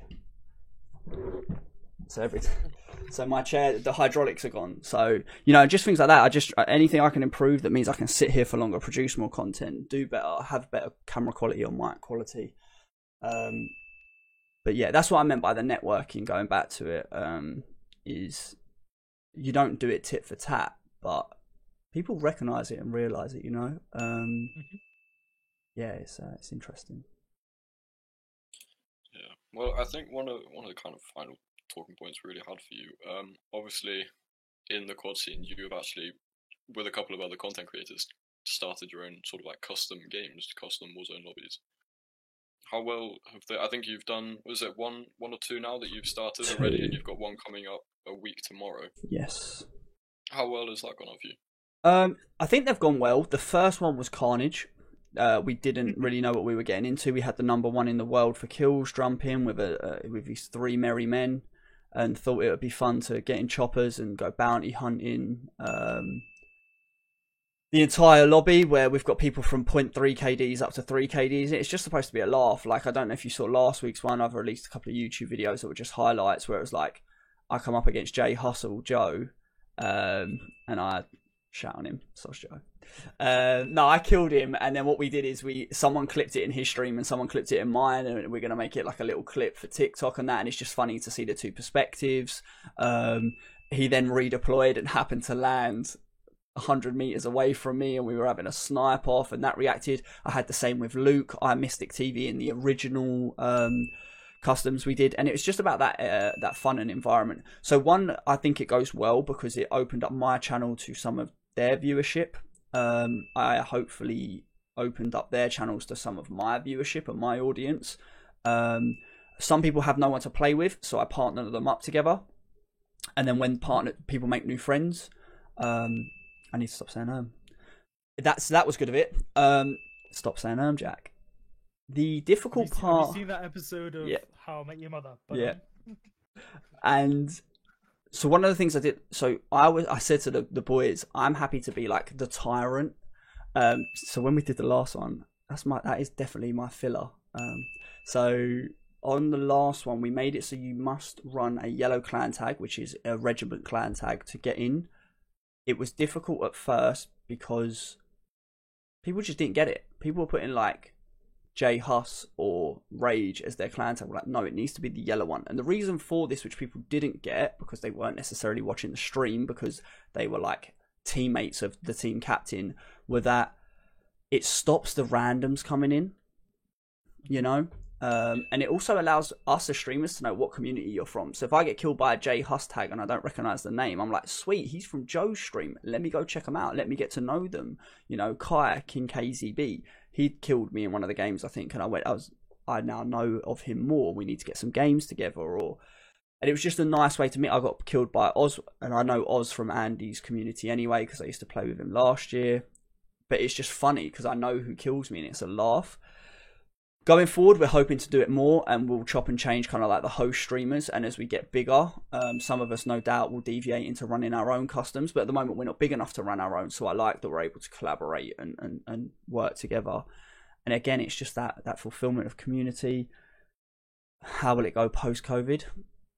It remains to be seen. But no, I think they go well. There's a lot. That's what, again, coming to the pre and post production, huge amounts of pre-work went into that. I could open it. I'd have to screen share to show you guys for you to bring it up on stream. But actually, I'll bring up the blank one so I don't flash random people's usernames and whatnot. Yeah, but this one. So for those of you that don't know, next Saturday, I believe? Yes, 27th. So what would happen is we would type in here, so what community they were from. So it'll be like they're from Zenith's community. The captain, so what their Twitch name was and their Activision name. And the reason for this, what this meant was I could then invite this person to the lobby. I then knew that anyone in-game who got toxic or was using the wrong weapon, I could then be like, right, Mr. Captain, you need to tell so-and-so stop using said gun. If it happens again, they're kicked out. It made a bit of responsibility and accountability for teams. But also, if people started trolling within someone's Twitch community or talking shit, which we weren't going to stand for, I could literally just be like, right, that's your Twitch name, that's your Activision name, you're gone, you're out the lobby. Boom, there goes the toxicity, because we're not about that. There's no money involved, there's no fame involved, it's just supposed to be a laugh for people. And this was our way of kind of doing that. And we ended up filling up something like 20 teams. That I've got Andy's name down here. So we come as low as like 21 different teams. Down the side, we would put kind of like lone rangers, so to speak, people who didn't have a team or on their own, but they wanted to participate. So then I could look at the 4 lone rangers and be like, right, you two would go quite well together, and there's a duo here. We'll make you a 4-man or a 4-female or 4-person thing. And so we did that, and that was how and that's the pre-production. We were filling it up, and we had on our Discord, so we have a custom Warzone channel where you would post your team. And then what I could do is I could go out to each captain and be like, remember, 7 PM, and if we were having to reset a lobby or there was something wrong, I could just go to each captain. When joining the lobbies, rather than me manually invite 100 people, I could invite 25 captains, and each captain would then invite the subsequent 3 members of their team. So again, that goes on to what I was talking about with the pre and post, kind of setups. But again, if anyone wants that, by the way, if anyone's thinking of running their own customs, they want a copy, I've got blank ones saved. You're more than welcome to have that. Just let me know. But yeah, so that's next Saturday, 27th, 7 PM. We do quads until 10, so 3 hours, which is about 6 games, depending on how quickly people fill. And then from 10 to 11, if you haven't done it, or if you disappear from the quads because you've got food, come back, because we do hide and seek. So the 4 host streamers, we go on one team. You lot disappear on your own. You're not allowed to kill anyone. The last man, girl standing wins. We'll be sure to leave all our socials and stuff. Appreciate that. The link below in YouTube, especially if you're watching this back before Saturday the 27th, which is when they're taking place, then feel free to contact them. Yeah, definitely get involved. My camera's lagging. It's lovely stuff. I know what you mean about like custom lobbies being fun now. Cause I played on one a few weeks ago. Aaron and Ben remember. I won't name the streamer's name to promote you, but I remember playing it. And I went and dropped in because my brother was playing in it. He was a streamer as well, and he had a load of his mates playing in it. And they had one space about 2 days before going into it, and someone dropped out, and my brother messaged me and was like, "Drop in, come in quick, just message him, get put in there." So I got put in there. I went put in a team, random people, didn't know them, but we had absolute fucking amazing time playing it. And I think in the last game I got to kill my friend Talia, one of my brother's mate's girlfriends, and it was right at the start of the game. I just dropped down and picked up a sniper off the thing, and she killed one of my teammates, and I've just seen her over the hill and just one-tapped her to the head and killed her. And I watched back her stream afterwards. And it's a clip of you killing her. It's so hilarious. And that's what it's about. That's like, what... yeah. And she was just like, "Oh, I've just been sniped. Oh, it was fucking Dalton. Oh, you fucking bitch." So I was just laughing. I clipped it and put it into our little group chat, and everyone was just loving it. And it's about that. It's just about having fun, really. Literally, and that's the enjoyment of it. That's why we wanted to do it. It brought us together more, and it kind of breaks it up a lot. I'm trying to deviate away from COD a little bit, as much as I'm known as, like you guys said, I'm kind of growing in the COD community and being known around it. I do want to play other games because I don't want this to feel like work ever, and it potentially could do. I'm not saying it does, and it's never anything to do with the audience, but I sit here and think, I play Rebirth Island, I always drop basement, I rotate to yard, I buy my loadout, and then I run through the lobby. So the start is always, and I'm like, do you guys genuinely keep enjoying that? Is it me chatting that keeps you guys enjoying? And no matter what you guys say, it's one of those things where the chat will always say, no, we still like it, or play what you want to play. As a streamer, you will always sit there and think, but are they enjoying it? Do they like it? So that's, I want to be able to chop and change it. And these customs do allow it to be chop and changed and have a bit more of a laugh. And, you know, it's done on a Saturday, so if you want to have a few drinks with it, and I try not to now because I just end up looking like a twat on stream. But, you know, you got Sunday to wake up. Most people, no hangovers. Consistency, just drink every stream. Yeah, literally, that's what it's going to have to be. Yeah, that's what people know me for. But, yeah, no, like, and that's why we want to do it. So, but if anyone does want a copy of that spreadsheet, just let me know and I'll send it over to you guys. Absolute pleasure. Also, except this is the formal RSVP for the Bad Podcast joining the. Oh yeah, you coming? Yeah, you showing up. Oh, yeah, Love that. We'll come along. Yeah, love that. Can find a fourth. Love that. This will be fun. I'll turn my camera off because it's a bit laggy, but I still No, it's cool. I've absolutely flown by an hour and 20 minutes of chatting. Yeah. I told you I could waffle. Waffle. So. Waffle's great. We haven't had to think much. That's what you need. Whoever's editing, have fun. Just get rid of every and you'll save yourself 10 minutes. You'll save yourself 10 minutes of it. Or we should go back and clip every and make that a separate video. Could you imagine? I know. Could you turn it into could you turn it into a song? From now, just, Could you turn it into a song, like, you know, when people do the like buttery biscuit bass, one of them ones, just out of Seven Nation Army of and it's just me edited like. Oh, we should have added an counter. Yeah, you should have. Oh, you can if you for the YouTube video. So if someone wants to sit there and add it up, I'm sure Guy will be able to do that. We'll give Guy a little workload of doing that. Yeah, that's alright. It's good. have fun with this, Guy. We're not touching this with a barge pole. Oh my god, someone's created a command in your chat. Love that. Oh god damn it, Ollie. I think one of the final talking points, just before we can chat for ages, but one of the things we did want to know was I think you briefly mentioned it earlier as well, is what is going to happen post COVID. You know, what do you think streaming is going to be like once it's all over? You know, people kind of get back to their own lives. I know during COVID, a lot of people that, you know, were watching Twitch casually, got into it a lot more because they had the time to. And kind of after that question, what are your goals for the end of 2021? What do you think 2022 is going to be like for you, if you're even thinking that far ahead? So I remembered the word I was thinking about earlier, which sometimes isn't taken with the best of people, don't look at it fondly, but I was definitely an opportunist with COVID. So, which is why I quit my job in October, because the lockdown was extended again. I did think it would continue for a while, and I thought, whilst people are at home stuck, they're not out on Friday nights, this is the opportunity to kind of get your name out there, grow a larger audience.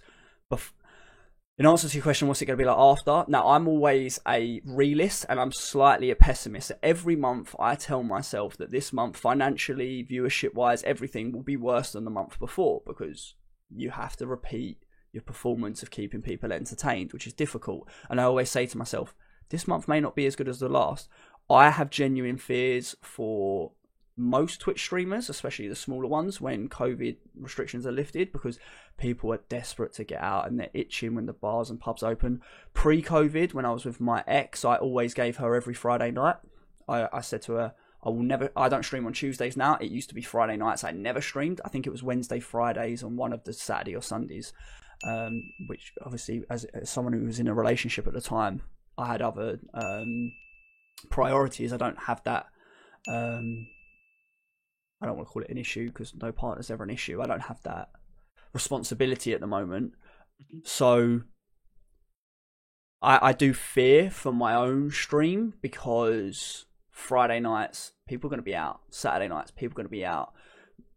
The lockdown's ending when? June? So I think it ends June 21st, right? Yeah. So that's Summer Celeste, which is the longest day of the year. So when the sun's in the sky longest. Following that is summer. Daytimes. After work at 4 p.m. on a Wednesday. They're not coming home and watching me shoot people in the face and shit talk them. You'll be out. Beer gardens, barbecues, parks, ciders, pints. It's going to be hard. Money's going to go to beers, dinners, restaurants. They're not going to come to streamers. That's my kind of like apocalyptic look of kind of like the streaming world. End of COVID. I think on the flip side, I think more people will stay with Twitch rather than going back to like going watching TV or Netflix, stuff like that. So I think when the initial drop off ends, the routine will be built in to come and watch the streamers they're used to and hang out with an environment of people that are. Some people, I don't know how many people this is, and there's nothing wrong with it. Some people are lonely or don't have the friends that they can go out and drink ciders with or go to the parks with, and their friends are us online and are me. And I have plenty of friends that are online that I like talking to day to day, and I FaceTime them, or I quite frequently go on calls with me and Beth. So Beth, I joke that she's my artist and editor because she does that work for me, but she is Beth at the end of the day, and she's a fantastic person as well as artist and editor. And I'll call her to talk about work, like kind of we've done the podcast, and it'll be like, oh, this is work, this is business. And then we will be on a call for 4 hours because we just end up shooting shit and chatting breeze, and it's a laugh. And that's part of kind of like my routine a lot of the time now. And she's a friend. The same goes with Dylan, Andy, Luke. Geez, me and Luke, we used to pull 24-hour streams together, and I used to like wake him up at 3 in the morning. I had to actually wake him up yesterday because he was live for an hour and a half. I hope he's still in your chat. He was live for an hour and a half and had fallen asleep, so I rang him at 20 to 4. He was like, hello, and I was like, are you there? And he's like, yeah. I'm like, you know you're live? He's like, no. I'm like, you're live, and he's asleep, right? And I'm like, he's like, what? And I'm like, you're live. I said, you want to know what the funniest thing is? He's like, what? I'm like, you're streaming to 23 people right now. And he literally woke up and then just boom, streamed for the rest of the day. I think, I don't know, I ended up going to bed. If he's in the chat, he'd need to let us know. Which was absolutely, yeah, Luke, did you carry on streaming? How long did you go for? So it was hilarious. Like, and that's what I mean about you just like, even now, like if we like ended this and we wanted to just sit here and chat and catch up and not necessarily worry about, because there is that big fear as well of being online. You say something and it gets caught, but so yeah, so that's my fear of COVID ending. However, my goals to kind of compensate for potential loss of earnings, for potential loss of viewership. So I've got some views for 2021. So my goals are, I started the year on 795 followers. I want to get to 2021 followers, the year 2021. I thought rather than just 2,000, we'll round it up. TikTok followers, I want to try and get to 1,000. I started the year on 82. YouTube subscribers. So you can't monetize YouTube till you have 1,000 subscribers and 4,000 hours of watched videos in the last 365 days. So the goal is to get 1,000 subscribers. I don't think I'll come anywhere near the watch hours within the first year. That's something that's going to have to be worked on. YouTube videos, I want to drop 52, one a week. Hopefully more of them become vlogging styles. Instagram followers, I want to get to 500. I was at 113 at the start of the year, which is going to be hard considering I've not posted anything other than the customs. Twitter followers, look to get to 500. Discord users, I'd like 200. For those that don't know, I prune my Discord every day, so anyone who's not been active in the last 30 days gets removed. Average viewership, I'd like to get to 40 instead of... I'm not pushing for partner this year. It's not... I like to set realistic goals, not easy ones, because some of the ones I've mentioned already I'll fall on, but I like realistic ones. Yeah. I started the year on 19 average viewership. I think pushing for 75 will be very hard and aspirational, to say the least. I'm also... Twitch is it's like kind of exponential, really. Like you may have only had... Well, I say only, we're still trying to get to those kind of numbers, but 19 average viewers. If you get up to, say, like 25 in 2 months, it's actually just going to get more and more. It won't be one person coming in and joining you. It'll be like 5 more people and then 10 more people. It's kind of crazy, really. So in March, I'm at 23. And it's something that's something I'd give advice to new streamers, by the way. Sorry, I'm dragging this out a bit more now. Once you hit affiliate, if your goal is to become affiliate and monetize your stream, worry about your average viewership, play the game in that sense. Once you get affiliate, stop worrying about your numbers, right? Because your average viewership for affiliate is 3. Your next goal for partner is 75.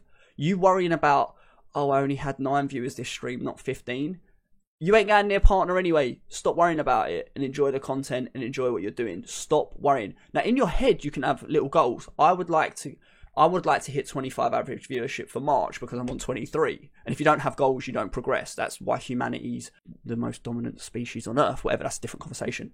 But because we have goals and we strive for the next best thing, and the next best thing, electricity and, nuclear power, then solar, right? So if you don't have goals, you're not going to get there. But stop panicking about it and worrying about it, because all you're going to do is it's going to come across in your stream. If you want to end your stream because your viewership is low, don't say it. Do not tell your stream, I'm going now, guys, because I've only got 5 people watching. Well, fuck you, because those 5 people watching should be your focus, not the 7 billion people on Earth that aren't watching. Like, how arrogant or self-righteous do you have to be to kind of think that? So focus on the people that are in your stream, and that will naturally come. And what you'll also do is build a community whereby I know that if I'm in the zone, I know that Hannah, Zara, I'm trying to name people that I've not named already, Mel, are going to talk to my new viewers when I miss the hellos. Now, I don't miss the comment, but I might not see it for 3-4 minutes if I'm in a crazy situation. But your community will grow your community for you. And ultimately, people come back for the people in your channel as well, not just you. So remember that. Other goals for the year. So I would love to get a new camera. So I'm looking for a DSLR, the Sony a5100. I'm looking for a new microphone, which is the Elgato Wave 3. So I think the Elgato's a couple of £100, £300, is it? Oh, what? Is it 150? Is it 150? Oh, sweet. Yeah. Oh, well, I'm getting a deal then. Cool, because I thought it was more expensive than that. But the camera's about 400. Then you need the cam link, which is 100. So I'm looking at about £500. So again, that's saving the income each month. I'd like to do 2 sponsored streams this year. So I did the Raid Shadow Legends one last year. I don't know if you guys saw that. I'd like to do 2 more. One, because that allows me to... It's income. I'm not going to lie to you. It obviously boosts my revenue, but ultimately the money I earn from that allows me to upgrade the stream again, and that's what I see it as, those bonuses for upgrading stream. I'd like to get a sponsorship deal, at least one, so I've got a sponsorship. My main one for the year I would like to see Lucozade. So if you see me tweet and I at Lucozade, please like it and retweet it. If anyone from Lucozade is watching this, hit me up. I am a growing streamer. Hi Lucozade. Yeah. _UK on everyone. But and the reason I say Lucozade is I very much struggle to promote what I don't like, and I'm quite honest like that. I try to be ethical. Now, if Red Bull come knocking, I'd be probably crazy to say no, but I don't tend to drink Red Bull unless it's with, Jägermeister or Cointreau. Brewdog, if you. But it's like I can't drink Red Bull on its own, so it wouldn't make sense for me to be sponsored by Red Bull because I wouldn't be able to be like, yay, I love it. Like, but I'll be honest about that. I'll be like, I'm sponsored by Red Bull. You guys, it does like give you energy. I just don't like the taste personally. They might release a brand that I do like the taste of. But so Lucozade Sport would be my main kind of go-to. And then just like a side goal would be, I'd like to hit 3 million minutes watched on Twitch. And that was for my all-time I would like to do. However, looking at the stats for this year, I'm at 630,000 minutes watched so far. And we're nearly a quarter of the way through the year. So it's doable. And we'll see what happens. So they're my goals for this year in answer to your question as well. Sorry for making it. I'm really good at dragging answers out. What we need. But yeah, no. So they're kind of the goals. I don't really ever try and set my goals around. So I hit 500 subscribers, I think, in October or November. Actually, it was December, I think. I'd have to check, but I'm on the Discord screen now. Now, I'm not like, I want to get back to 500 subscribers because I might get more bits this month, which are more financially rewarding as a streamer in terms of making you, the viewer, your money goes further when you donate via PayPal or bits as opposed to subscriptions. But as a subscriber, we appreciate, as a streamer, we appreciate any support. But I don't want to say I want 500 subscribers, because that's not the goal. You know, I'd like to just grow the viewership and grow the interaction, you know? 100%. Shit, if no one subscribes, it's fine. I'll just run an ad. No, I'm joking. It's cool. No, but, so yeah, they're the realistic kind of like objectives and goals. And if you don't have goals, then you're not going to really, you're not going to... growth in yourself. Yeah. Who will? You just see the aspect for growth in yourself, I guess. Mm-hmm. And we do have a few questions from chat. Yeah. Them down, so I had to try and decipher my awful handwriting. No, go for it. First one, outside of Call of Duty and shooters, I'm going to add on top of this. Yeah. What is your favorite game? Favorite game? Yeah. I wouldn't say I necessarily have a favourite game, but games I enjoy in my downtime. So I said that I played this one. So there's one called Tribal Wars I play at the moment. It's a browser-based game. You start with a really small city. You build it up. You build troops. You take over other people's cities. It's a real-time game. So like I took someone out the other day. It took me 3 days to take someone out the other day because if you send an attack, it can take up to 20. It can take 72 hours to march somewhere, and you don't have to be on the game. Like I can send the attack and disappear for 3 days. So I like that kind of strategic game because I do like keeping my mind challenged. Crash Bandicoot for downtime. Love Formula 1 games, but I do prefer the steering wheel on that. But I don't have a setup for it. That's kind of like my gaming go-tos. So Crash Bandicoot, strategy-based games, and then obviously you've seen me play things like Forest, Sims. I just like those kind of like role-playing games. RuneScape, so I do actually play old school RuneScape as well. You'd be glad to know. I let my membership run out, and I'm not paying for another one. I try and buy them with bonds only. But I had to remake my account from start. But yeah, just games like that are more chilled and more relaxed because I think where Call of Duty is such a higher paced and intensive game. I like the ones that are more relaxing and more of a vibe. Yeah, FIFA as well. When I used to play it, I've not bought FIFA for 2 years. I've game shared my brother's on the Xbox, but I've refused to buy FIFA. I've not bought it this year. I've not bought it since 2016. Just nah. Hit them where it hurts, guys. In the wallet, hit them where it hurts. They'll eventually have to change. Because I was so even when I played FIFA, sorry, I should add career mode. And I played career mode like it was Fantasy Football Manager, so I would simulate the majority of the games and only play like the Champions League final or one for the title. Yeah. But I don't play Football Manager on the PC, which is kind of weird. I think Football Manager on the PC is too much editing, and I think like too much to tinker with. And I think on career mode on FIFA, there's not enough. So I'd kind of like I'd like FIFA to spend more money on career mode, and I'd go back to FIFA. Yeah, Stop worrying about Ultimate Team. Middle ground is this year. Yeah. The past 2 years, they've actually done a lot to career mode, which I was quite happy with because I'm like you, I'm more of a career mode player than an Ultimate Team player, and I spend hours and hours on career mode, and they've done quite a lot in the past 2 years. So they just need to keep going rather than thinking, right, that's enough for this 2 years. We'll do it again in 5 years' time. I completed a career mode 1 year. My team was just full regens. like just regenerated players, and I finished it. Literally, it was like the game's ended. Now you've played 20 seasons on FIFA, and I was like, but I do like to see. I want to see more than 5 training schedules, more team training, or you could never train stamina, or it was like one skill would train stamina on FIFA, and I like my team to be based on stamina, where I'm always fixture simulating. I'm like, my players just run out of steam, and I lose games because they got no legs. So, but yeah, no, they're my games, chat, that I like offline. Yeah. So I'm pretty sure Dalton knows I've spent a ridiculous amount of time on Old School RuneScape and Football Manager. Love that. I think I bought FM21 in like late December, I want to say. I already have like 900 hours on the game. Oh, mate, it's waste my life away on it. One of my best friends who's in my stream, who supports me, Hobley AFC, I want to say 4,000 hours because it seems acceptable, but it might be 2,000. He's done between 2,000 and 4,000 hours on Football Manager 21 this year because of lockdown, and I'm like, I don't even have that on COD. Yeah, my brother does that. I'll be working and I'll have it up on my laptop and I'll just be like clicking away whilst I'm working. The joys of working from home. Yeah. We have some things to thank COVID for. Like, I think people shouldn't always think that. Oh, 100%. I think working from home is going to be a big thing now. Like, I mean, that's something that we spoke about in the previous podcast episode. How, COVID was pretty shit, but actually a lot of opportunities came out of it that made things that we never would have really had the opportunity to do if we hadn't. Yeah, and I want to say to anyone that lost someone in COVID, by the way, I'm really sorry for your loss, and I'm not saying that was good. I'm saying that the things you have taken from it, I don't want anyone to kind of get it twisted. I know what the internet can be like. You look for the positives and things. Yeah. Like, there's always a positive and a negative. 100%. You just got to find it.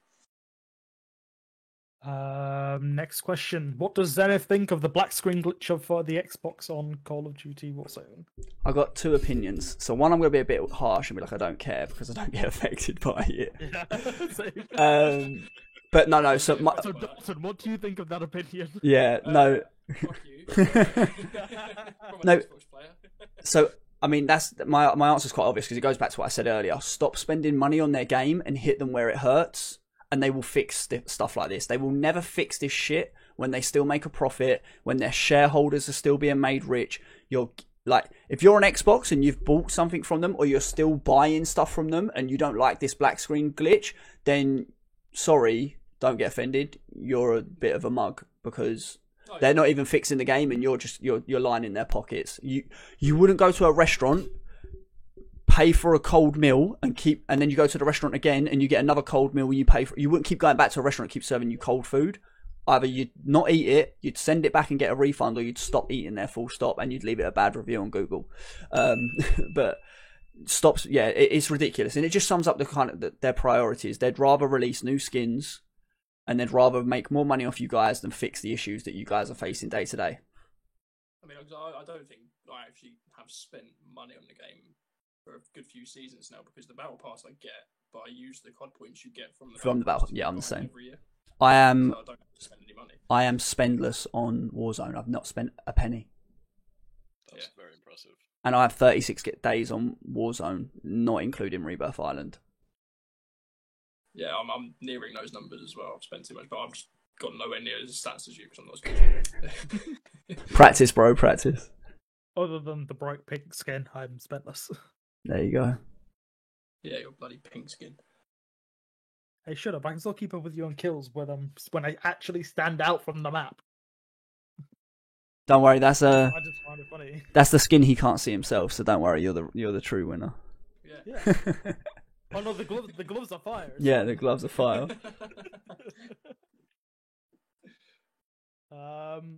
Among Us, dead game, or do you actually enjoy it?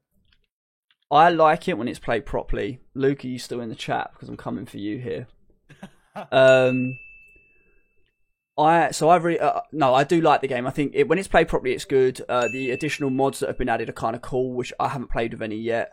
What annoyed me was kind of like, it was funny for content at first when you you just vote someone out randomly, but that just makes the game dead for me. Or when I'm waiting to win a game and my teammate hasn't done tasks, and I'm like, we could have won the game, and then I lose it. I'm a winner, right? I like to win. That's my mindset, in case you didn't already know. I'm a highly competitive person. So if I lose a game, even of Among Us, because you've not done your task, because you can't pull a shoot down or connect some wires, that you don't even need to be colorblind for anymore now because they put shapes on them to make your life easier, right? Luke likes to just run around and follow me on the map, don't you, Luke? I Mystic. And then we lose the game because we get murdered because he's trying to big brain it. Like, it's fun for content, and then there's like the game. I played a game a few weeks ago with. Yeah, I played with like. I played with like 8 other streamers, and if I wasn't killed immediately, I was voted off immediately for like 5 games in a row, and I was like, I'm just running around as a ghost doing tasks, or I mean, I could sabotage, but it's pointless. So, and then it makes it poor content for my viewership as well because I can't get involved in the conversations or the arguments. Or it's a game that I would really like to play with my real life friends, but getting them onto it because it's a lot of people play like Mafia in real life. It's something we used to play at work. I don't know if you've played it. It's very similar to Among Us. It's the old Wink Murder kind of thing from back in the day. I'd like to play Among Us with my boys off stream because the arguments and insults that would fly would just be insane. Like, it would just be us cussing each other out, and I think that's where it becomes hilarious, which I think is why people do prefer it.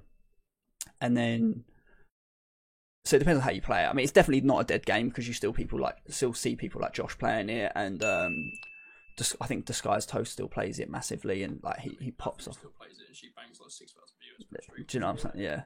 So it's definitely not a dead game. I think it's just hard, like with being a smaller streamer, getting people to come watch, and you then play it with like 7 people in the lobby, and if you've got 2 imposters, the game's over in 2 rounds or in 60 seconds with cooldown. So yeah, I've not played it in a while though. In answer to your question, as well. Justin asks quack ? Woof. So I'm going with. Yep. You need to. If you don't get that, you need to check out my YouTube channel. Sorry, a little selfless plug there. Sorry, anyone that doesn't understand. Yeah. But woof. Question from me because I saw the comment. How would you feel if you were asleep and had 24 viewers, but woke up and started playing and dropped to 12? I'd end the stream. I would have just ended the stream at 24. No.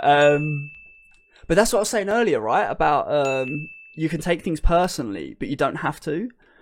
And I think that a big part of like that dropping one, that could have just been like, I'd mentioned it in my Discord, like, because I was going around checking to see if anyone had heard from Luke or knew if he was streaming. And then like people like, I know I might have mentioned it to like Zara and Hannah, and they've gone onto the stream and be like, is he actually asleep? And then like people are like, oh, he's awake now, and they go back to doing whatever they're doing or going to bed. No, I'm joking, Luke. Love you. But no. But and that's what I said. A lot of it is something I noticed quite a bit, that this can go one of 2 ways. So don't take it the wrong way if you're listening to this or watching this. I'll have like 30 viewers sometimes, and I'll run a poll. I might not be enjoying the game I'm playing, and I'll run a poll. What game do you want me to play? Now I'll have 30 viewers. The poll might only get 6 or 7 votes. So a lot of people support you by lurking, but you have to remember is they might be busy watching while they're working. You know, I've got a lot of the guys, they work from home. I won't say their names, so I don't want them to get in trouble in case their employers do see this, but they'll have me tabbed, or they'll have me on a mobile device whilst they're working on their work laptops.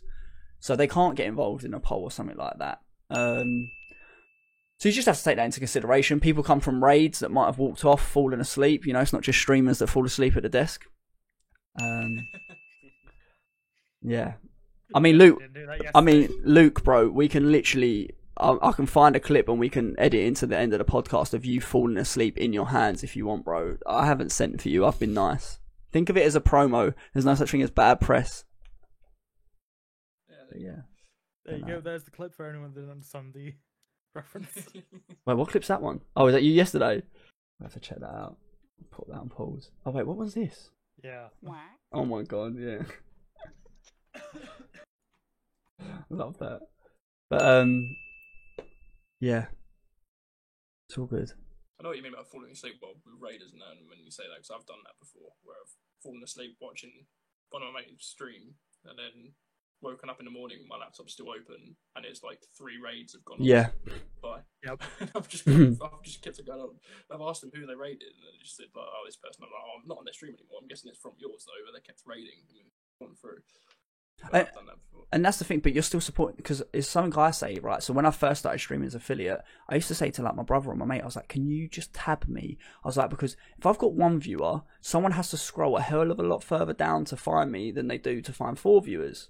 And it's a lot further down to find 4 viewers than it is 10. So now I'm starting to hit 30. I think I hit 41 yesterday, which was insane for me. I'm trying to think of whether that was raidless.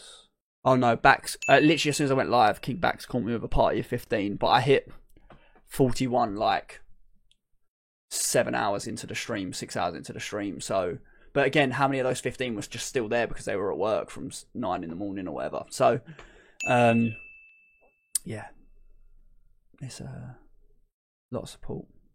It's been good. I think we've pretty much rinsed the questions that we had for you.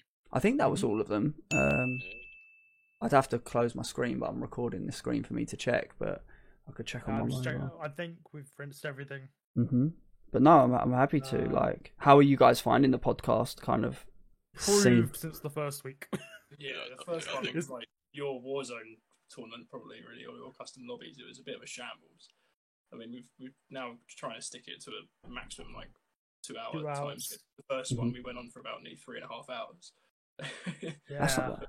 So we've cut it down now because we just realised there's so much that. Do you have an ideal time set, like of how long you like them to be? Are you looking for what you going for? So we've said anywhere from an hour and a half to 2 hours would be the sweet spot.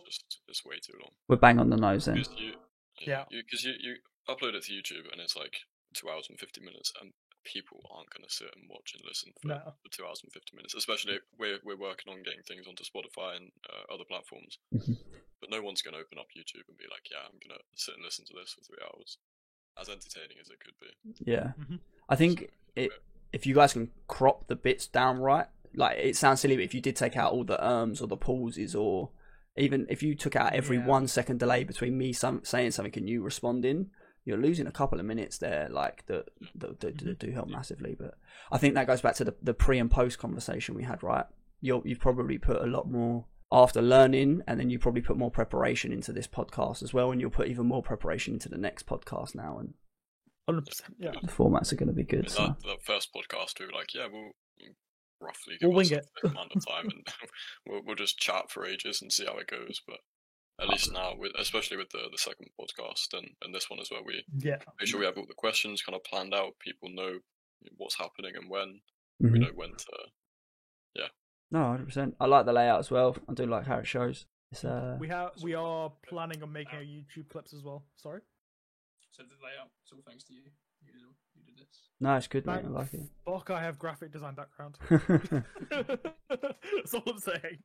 No, it's good. I like it, and it's looking cool. Thank you to anyone that has followed the podcast or myself off of this. My phone has actually gone off a few times to someone that's in the chat right now, following on the socials and stuff. So thank you. Make sure you check out these guys. Thanks to everyone that followed during the podcast as well. It's a whole 6 of yous. Love you all. Senna's got a strong background. We try. Well, we do make clips of the full length thing as well. We understand that people don't have enough time, so after every podcast we try to make 2 to 3 highlight clips of that's good, yeah, parts or particular little bits, 10 to 15 minutes long that people can listen to, and they tend to do better just because people have less time. Yeah, you just break them into segments. No, that's cool. Something as well, you can crop this bit out at the end and then do the thank yous on the end of it. I don't know if you guys are seeing on YouTube, you can make it so you can mark the timestamps as to what you're talking about. Yeah. So that's something I want to move to more. So you can click straight to whatever, what happens at that segment. That's quite cool. So I want to leave a bit of time what do we upload on Wednesdays, the hopeful thing? Yeah. I want to try and finish work a bit earlier and try and get all that marked out so it's ready for when we upload, rather than forgetting that we have to upload and uploading it an hour late like I did last time. Yeah, that's something I'm quite strict on with my premieres. Like I've put Beth under pressure a few times where I'm like, this needs to be on there by 8 PM on Tuesday, and I might not have even given her any content until Saturday. She's only got Sunday really to edit it, because you've got the uploads and the downloads and the cropping and the rendering, so it could be a timestamps. They're the word. Thank you, Justin. I've started using timestamps on my stream now, just so I can go back and clip anything that's happened. The markers on Creator Dashboard, markers, they're huge. they're amazing. But I think a good question to end the podcast on is, what was your old embarrassing username or gamer tag back in the day? So the first one was Jackman_93. So I'm born in 93 in case you didn't guess. Jackman, just because it was me. I wasn't original. I then went to, with a couple of friends, we changed our names to Elite Boys, with a Z, obviously. Then I wanted to be like really like, not woke is the wrong word, but just like really out there. And I went with something like The Music Within, because I was massively into my music. If you've not seen the story time on my stream, so The Music Within was one. And I Super Guy. They're the embarrassing ones. Have you ever seen them tags? Ice Super Guy. I, so like, you know, like iPhones, yeah. Just a letter I and then Super Guy. Wow, what a name. Yeah. But I think that was a troll one more than anything. I just made it. Actually, no, I know what that one was for. That was for, I wanted to check my COD stats only playing as a squad. So, like, you know, you go play multiplayer on your own, and you're like, oh, okay, I've got a 2KD. I wanted to do one where I only, so when my whole team was on, I'd switch to that account, and I'd play in a 4-man on that account. And then, like, when someone went off, or we lost the 4-man, I would then go back to my old account, just to see what the stats were like, hence the Super Guy thing. I couldn't be Superman, it was too cliche. But yeah, they're the cringy names. Gotta be, but I was like, I mean, that Super Guy one would have been when I was like 14. Yeah. Love that. That's a great question. What was it before Visual Skills Blitz? My one was Dalton. Herbie Monkey. Herbie Monkey. Oh, Herbie Monkey. Yeah, because my mum used to call me a little monkey, and she used to call me Herbie. Fair enough. When my dad created my first ever PS3 account, whatever it was back in the day, he put them together and made Herbie Monkey. And it was that for about 10 years until I changed it literally last year. Ben, what's yours? Well, see, I don't think I ever had my own account because I used to have an older brother and he bought the PS3 when I was much younger. So I would just play off of his account, but it was it was Grindmeister. That's what it is. That's the worst. That's worse than mine. But yeah, Grindmeister. Someone watched too much American Pie. Is it in like your shell shock? Yeah. It's your shell shock name, yeah. Stuck for a long time. Oh my god. And then we shortened it down to Grindy. Slightly less bad, but slightly less bad. Slightly. Well, at least it's based off your name rather than off something else it could be based off. So. I had no idea. Yeah. Well, that's something I was quite surprised to see within the online community, because I always made mine to be anonymous, right? So both of my younger brothers basically have their names as their handles, and I'm like, I'm not a big fan of it. But people get to know you anyway after a while, but it's just like, I still wouldn't publicly display those names, but I guess personal preference, right? My OG, the one I can remember was Compass, but it was 455 at the end rather than the ASS. I thought that was cool. No, I'm just a nerd. Fucking name a game Compass. What am I on about? No, I love that. But yeah, and then quickly changed to Stimpy, and then that's been as it is for. Kept it since. Well, it's usually in one eye, but then the whole mini minter thing happened, and oh yeah, I know what you mean. Try sharing your gamer tag with someone that sits on fucking 9.5 million subs. Not that easy. But no, guys, thank you so much for having me on. Yeah, it's been worries, man. Pleasure having you as our very first guest. No, genuinely, like chuffed in that. Like, I popped my head down. My family don't come in my room too often, but I was like, I'm guest on a podcast tonight. Can you not come in from like 8 till 10? They're like, you what? I'm like, I'm guest on a podcast tonight. You know, like, try not to come in. Like, just give me a couple of hours. We were creating our ideas and plans for the second one, and we were like, we need to get a guest on the show. Mm-hmm. And we thought about who we could have on, different streamers, different people that have been in our community as well, and we just thought, you were the best candidate, really. No, I appreciate that. Get to know a little bit more about you. So we obviously see your streams. We know a bit about who you are, but no, do you know, it genuinely means a lot. Like, people don't realize it. Like, you're kind of like, it's an appreciation for like people recognizing you. I had one the other day that happened to I was playing Rebirth the other day, and I just queued solo, and someone was like, "Oh, look who it is," to his mate. And I was like, "It's Zenith." And like, "We've been watching your stream, bro." And I was muted up, like my mic was up the top if you're watching the YouTube video and not listening on a podcast. And I like twisted my mic down, and I was like, "You're not watching me." I thought they'd just seen the TTV and trouble. Like, no, seriously. And they were like, "You're playing with Density," who's actually my teammate who I was playing with the day before or earlier that day. And I was like, "Oh my god, they're actually watching. I've been recognised." Like, and it sounds so cringe. Like, I mean, I'm not saying, "Oh, you're big and famous," but to get noticed and recognised, like off of just playing or someone inviting you to something like this is huge, and it is genuinely like, it's humbling. Like, I really genuinely appreciate it. So thank you so much, gents. And I hope to see this this podcast blow up, and I'll come back in a year. I'll come back in a year, and we'll do a yearly catch up. Yeah, we'll do a looking back. Put it in the diary. Oh, that'd be a weird 2021, 2022. 2022, yeah, March 2022. We'll put it in. Mark in the diaries. Watching this back on YouTube, feel free to check out Zenith. He is an incredible streamer. He's growing rapidly. He'll provide you with some great content. So we'll leave his links in the description below. So make sure you go check him out. And when you do, go and say hi from the Bad Podcast. Thank you very much, guys. And likewise to my community, if you're watching this on YouTube, make sure you check out the 3 guys. They will be linked in the description below as usual. You know the drill. Yes, so for anyone watching on YouTube, goodbye. Take care.